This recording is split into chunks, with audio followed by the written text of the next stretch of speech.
Hey everyone, welcome back to my channel. If you're with me for the first time, I am Melissa Reed and I am a mixed media artist. So today I'm going to be working on some watercolor paper again. I just have two little rectangles that I cut into roughly 5 by 7 inch areas. And I just have those taped down side by side on my piece of gator board with some painter's tape. And I'm going to be using a variety of different paints and inks and different things to create this piece. First thing I'm going to do to activate the substrate is to just get some marks down there with a China pencil and China marker, whatever you want to call it. And that's just to get the blank white spaces gone. I'm going in with Liquitex Gray Green because that color is just awesome. I love it so much. And I'm going to be using a mixture of the gray green, some Liquitex Mars Black. I'll also be using Liquitex Bright Aqua Green and Light Blue Violet, as well as Amsterdam Prussian Blue. There's going to be a complete list of everything that I used in the description. Those are all of the paint colors. I'm also going to be using a Rowney Crimson acrylic ink as well. So I'm just spreading those paints around with my 1-inch color shaper there. There'll be a link to that as well if you're interested. Just trying to move it around. I'm not at all looking for any type of perfection here. Just want to get some color down and start to create different areas of tone.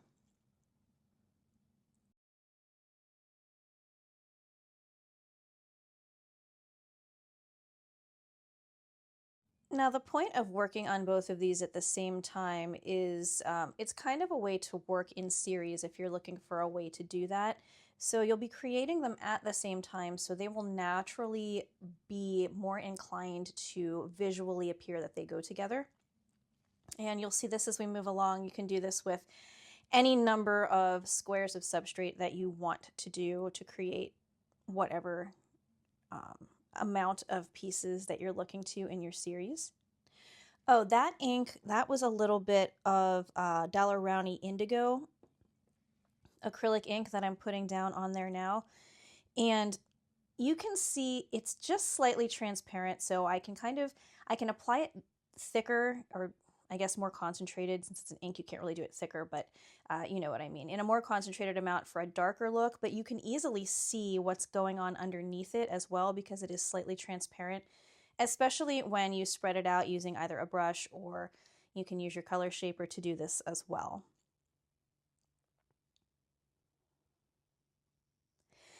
And as I mentioned in just about every video, I'm an intuitive artist, so this has zero plan. In this particular one, I had an idea of maybe a range of colors that I wanted, and I just kind of get started and see what happens. Right there, I sprayed some water on it, and that's just a sheet of tissue paper, because what I can do then is save that and use it as a collage paper when it dries. But you can see how the water spray marks, the droplets on there, show up. And that just kind of creates another interesting texture. So I have just a pencil there that I am going in, and I am drawing out, that's actually my China marker, I am drawing out some very, very loose, abstract human forms. These are just kind of the basic idea of the human form, but they will be instantly recognizable as such. If you saw last week's, no, actually that was 2 weeks ago, the video I put out 2 weeks ago, it had some abstract human figures in it too, and that's an idea that I have been wanting to explore a little bit more in my art, while also keeping it very abstract. And this is a very easy way to do it. You can do this by drawing and painting, or you can do it with collage, which I will be doing coming up in a video sometime in the next few weeks, probably. Okay, here, what I'm going to do is lay down a coat of Liquitex Fluorescent Red. Now, what I'm going to do is basically fill in those shapes, the human form shapes that I just created, and fill those in entirely with that fluorescent red. That is a very bright concentrated color if you've ever used it, and you can kind of see that on there now. Again, I am not looking for perfection or total complete fill there. This is all very abstract and very kind of by feel. I'll show you what my goal is with this in a moment. Now, did I necessarily have to draw out those figures ahead of time? No, definitely not. I could have just gone in and freehanded it. I basically just did that for placement and scale to make sure that was going to be what I wanted, but you do not have to do that. You can just wing it and go in and do it all at the same time. But now that I have that down in the red, you can really see those figures starting to kind of come to life there on the surface of the paper. And what I'm going to do once I get enough of a concentration of paint down on there is let that completely dry before I do the next step. I'm kind of just adding in the idea of legs there. Definitely wouldn't need to do that. They were fine without them, but I just decided to because why not? And now I'm going to just let this go ahead and completely dry.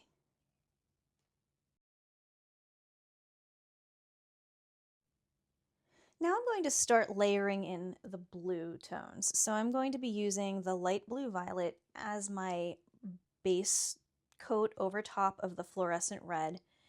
And this is going to create some more muted, darker tones. Again, I am not going for any kind of realism here. I'm just going for a certain feel, a certain look. And I know that I want the darker, more muted tones in the background and the brighter tones to be on top. The reason for that is because in reality, when you're looking at something, the way your eye perceives distance with color is in that way. So the further away something is, the more muted and darker it appears, and the closer something is, the more bright and intense the colors appear. So I am mixing a little bit of paint here. With that paint, I mixed the light blue violet, the Amsterdam Prussian blue. I think I mixed a little titanium white in there. I had an idea in my head for a color, and that pretty much got me to where I wanted to go. So I did want to just mention that. Oh, I put a little bit of that bright aqua green in there too, if I didn't mention that part. I don't know really how to explain, but there was just an idea in my head of a color, and I mixed paints until I got it. So that's something you can play with too. Practice your color theory. You look at your color wheel and mix your own colors. It's always, now I use a lot of straight out of the tube colors, of course, because you've seen me do that, but it's always good to mix your own as well, because then you get something that is truly yours. And now I'm going to go in over top of most, but not all, of that red. And you can see that I am intentionally leaving almost an outline. Again, not perfect. I'm not going in and just doing the very center of it to make a very structured and consistent outline. I want that idea there because what it's going to do is make those figures stand out against that darker background. Because if I just went in with the blue, yes, you would still be able to see them because that blue tone is lighter than the background, but this really makes them pop and almost gives them a backlit appearance. Now, I mentioned that I'm an intuitive artist, and sometimes that comes back to bite me because, like, right here, I really wish I had thought to do at this step, because I want to use some writing on here, some ischemic writing, and I really, really wish I would have thought to go in while this blue paint was wet with a skewer or some type of implement and do the writing directly into the wet paint so that the red would show through. But unfortunately, I didn't think of it until after that paint had already dried. So it was too late at that point, but I will show you in a moment how I got around that anyway. But that is definitely something that you can do when your paint is wet. If you've got layers, which is one reason why I like layers, is to go back in and scratch into it, and then you can see what is underneath. Here I'm just laying that tissue paper down again to pull up some of that paint so you can kind of see that there is red underneath it. It's not necessarily coming through fully, but you can tell that there's another layer of color under there, which is why I pressed that tissue down to the surface. And keep that tissue because you might be able to use that as a collage paper. I mean, there's a lot of good paint and textures and things on there, and it will perhaps serve you in the future. Okay, so I am going through with the back of a paintbrush and just pushing the idea of the outlines a little bit and putting a little detail into each of the figures. Again, wish I had thought to do the writing, but this is good too, and you can see how that red underneath is coming through. It's just giving a little bit of a line of structure and movement within each of the figures by bringing that red to the surface. All right, now they are completely dry, and I'm coming in with my Rowney Crimson acrylic ink, and I'm using my pen and nib. And what I'm going to do is some of my asemic writing, which I have to say I'm getting a little better at. I used to be really, really bad at this, but I've been doing a lot of it lately, and it is kind of coming to me a little more naturally. You saw in one of my last videos that I told you that I did have a little bit of an issue with doing it to make it look the way I wanted, and so I was actually doing it vertically instead of horizontally, and that was working for me. But I wanted to try it here just in my normal orientation, and it worked out perfectly. Now, because that is acrylic ink, it's going to be translucent, but you're still going to be, there's going to have enough opacity to it that it's going to show up on the top of that blue paint, and you will be able to definitely tell that it is indeed writing.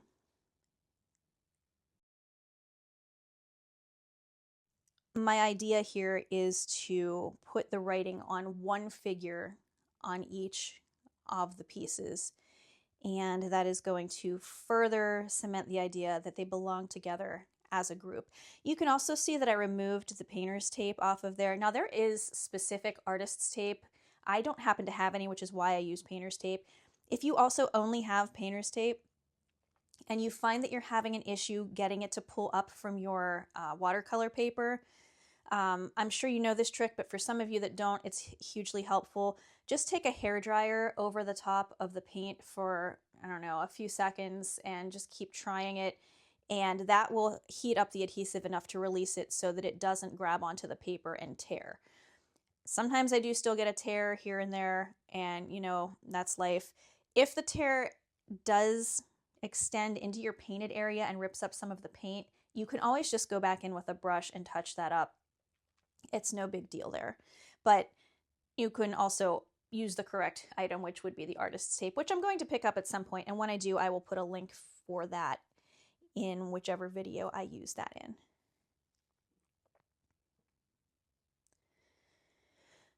So now that I've got the writing on both of those figures, I decided it needed one more thing to fully make it look finished and like a completed piece. So what I decided to do was just take some of that ink on a brush, and I just have this old bamboo brush, which the bristles are going in every which way direction because I didn't take very good care of it apparently. But I do use it as a splatter brush now, so I'm just dipping that in the ink and just getting another pencil or something to tap on there to make the splatters. I'm doing those in the red because it's nearly the same color as that fluorescent red paint, plus it is the same color as the writing, and it pulls everything together and just kind of gives it a finished look. I've been using the splatters in the last couple of videos, and I think it's one good solution for pulling pieces together. And actually, now that I'm saying this out loud, I feel like that would be a good idea for a video, is several different ways that you can pull a piece together and kind of make it look finished. And I will put something like that together for you in the future as well, because I think that is something that could be very useful to people. All right, so I'm going to take you and show you each one of these individually, and then I will show them to you together as a completed set. These can function independently of each other, or you could display them framed next to each other. That's one nice thing about doing these works in series. But yeah, this is what we have, and I'm pleased with the outcome. I really like the fluorescent red next to the blue tones, and I just like the way that the whole thing came out. There's enough of a focal point and enough of a background. We've got the shapes of the figures, and I just think overall it worked out very successfully, but you'll have to let me know what you think. And if you like what you saw, give me a thumbs up and hype me out so that others can see the video as well. And thank you all for all of your support. Don't forget to check out my Etsy shop. I have a link for all of these things in the description. I do have quite a bit of the work that I've done on the channel available for sale on that shop. But thank you all again, and I look forward to seeing you next Friday at 10 a.m. Take care and have a great week.